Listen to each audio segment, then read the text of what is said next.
Assalamualaikum. Nah ini ya, bumbu pindang siap saji ala dapur Ita Yudis. Bumbu praktis membuat pindang ala wong Palembang. Asam, manis, pedas, segar sekali. Bumbunya kental ya. Kita buat dari bahan-bahan yang segar, tanpa MSG juga tanpa pengawet. Bumbu pindang ini ya bisa dibikin banyak varian pindang ya. Dari pindang ikan, pindang udang, pindang kerang, pindang ikan sale, semua bisa. Nih kita kemas dalam botol cantik seperti ini. Tuh ya. Ini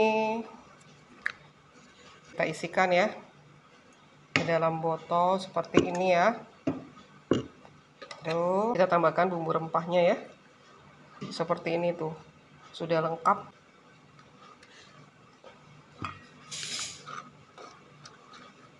Bumbu siap saji pindang ikan ala dapur Ita Yudis. Praktis dan lemak nian.